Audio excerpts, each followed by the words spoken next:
ABP news, खबर सिर्फ सच की।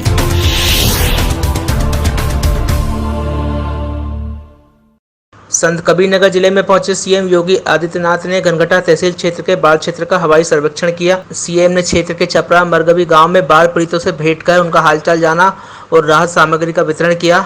इस दौरान सीएम ने कहा, बाढ़ की इस त्रासदी में केंद्र सरकार और प्रदेश सरकार बाढ़ पीड़ितों के साथ मजबूती के साथ खड़ी है। उन्होंने कहा कि जिस गाँव में बाढ़ आई है वहाँ के प्रत्येक परिवार को राहत सामग्री उपलब्ध करवा रहे हैं। उन्होंने कहा कि बाढ़ में पशुओं के चारे की व्यवस्था भी की गई है। सीएम ने कहा कि बाढ़ एक त्रासदी है। बाढ़ के कारण जहां जनहानि हुई है उस परिवार को 4 लाख रुपए की सहायता सरकार दे रही है। जिनके घर बाढ़ में घिर गए उन्हें आवास योजना का लाभ दिया जाएगा। उन्होंने कहा कि सरकार पशुओं के नुकसान होने पर भी मदद देगी। उन्होंने कहा कि संकट की इस घड़ी में सरकार आपके साथ है। सीएम ने बाढ़ पीड़ितों की बाढ़ से मुक्त होने की कामना करते हुए दीपावली की शुभकामनाएं दी और प्रशासन से बाढ़ राहत व बचाव कार्य में तेजी लाने के निर्देश दिए। इस राहत शिविर में मंचों पर उपस्थित लोकप्रिय सांसद श्री प्रवीण निषाद जी, हमारे विधायक श्री गणेश चंद्र चौहान जी, अंकुर राज तिवारी जी, श्री अनिल तिवारी जी, भारतीय जनता पार्टी के जिला अध्यक्ष श्री जगदम्बा लाल श्रीवास्तव जी और उपस्थित सभी भाइयों बहनों, अप्रत्याशित बाढ़ के कारण एक बड़ी आबादी बाढ़ से बुरी तरह प्रभावित हुई है और इसमें जनपद संत कबीर नगर के भी 18 से 19 गांव, लगभग 7 से 8 हजार की आबादी इसकी चपेट में आई है। यद्यपि अक्टूबर महीना बाढ़ का नहीं होता है, 15 सितंबर तक बहुत अधिक आती है, तो 15 सितंबर तक ही बाढ़ आती थी, लेकिन इस बार अक्टूबर महीने में बाढ़ आई ने जिला प्रशासन ने जिस तेजी के साथ राहत और बचाव के कार्य को आगे बढ़ाया है, उसी की समीक्षा करने और यहाँ पर बाढ़ के कार्य में और तेजी लाने के लिए हम लोग यहाँ पर आए हैं। इस अवसर पर बाढ़ राहत के लिए जो गांव मैरुंड हो चुके हैं, वहां पर प्रत्येक परिवार को तत्काल 10 किलो चावल, 10 किलो आटा, 10 किलो आलू, 5 किलो लाई, 2 किलो भुना चना, 2 किलो अरहर की दाल,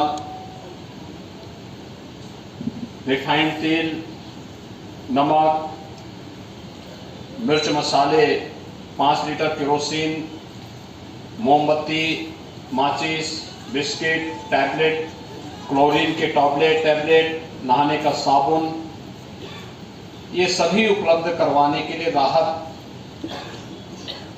पैकेट के रूप में उपलब्ध कराने के निर्देश दिए गए हैं। जहां घरों में पानी आ गया है वहां भोजन पैकेट भी दिन में 2 बार कम से कम उपलब्ध करवाने के निर्देश दिए गए हैं। इसके अलावा पशुओं के चारे के लिए भी प्रतिदिन 5 किलो एक पशु के लिए चारा उपलब्ध करवाने के भी निर्देश दिए गए हैं। भाइयों बहनों, यह एक त्रासदी है। इसमें पहले सूखे की चपेट में जनपद आया था और सूखे के बाद थोड़ी राहत मिली थी कि अब वह बाढ़ की चपेट में आ गया है। फसलों को तत्काल मैंने जिला प्रशासन से कहा है कि वह फसल का सर्वे कर लें और सर्वे की रिपोर्ट उपलब्ध कराते हुए तत्काल यहाँ पर बाढ़ राहत के बाद फसलों का मुआवजा हर पीड़ित परिवार को उपलब्ध हो जाए, इसकी व्यवस्था भी हम सुनिश्चित करेंगे। बाढ़ के कारण जहां जनहानि हुई है उस परिवार को 4 लाख रुपए की सहायता, अंग भंग हुआ है तो 75,000 से लेकर 2.5 लाख रुपए की सहायता उस परिवार को तत्काल उपलब्ध करवाने, हॉस्पिटल में अगर आपदा के कारण कोई घायल हुआ है तो उसे भी अलग अलग श्रेणी में धनराशि उपलब्ध करवाने के लिए भी व्यवस्था की गई है। जिनके मकान पूरी तरह ध्वस्त हो गए हैं, मकान के लिए उसे या तो मुख्यमंत्री आवास योजना में आवास या 1,20,000 रुपये उपलब्ध करवाने के भी निर्देश दिए गए हैं। इसके साथ ही कृषि भूमि में जिनकी खेती खड़ी फसल नष्ट हुई है उन्हें भी प्रति हेक्टेयर 18,000 रुपये की राशि उपलब्ध करवाने के निर्देश दिए गए हैं। और भी अन्य सहायता पशुओं की हानि पर भी यहाँ पर हम लोगों ने निर्देश जारी किए हैं। खासतौर पर दुधारू पशु भैंस गाय आदि के लिए 37,500 तक, भेड़ बकरी सूअर के लिए 4,000 रुपये तक, ऊंट घोड़ा बैल आदि के लिए 32,000 तक, बछड़ा गधा टट्टू खच्चर घोड़ा इनके लिए 20,000 तक, मुर्गी के लिए 100 रुपये उपलब्ध करवाने के लिए भी एक व्यवस्था की गई है। मैं आप सबको आज के इस अवसर पर यह आश्वस्त करने के लिए आया हूं कि संकट की इस घड़ी में सरकार केंद्र और राज्य दोनों आपके साथ में है।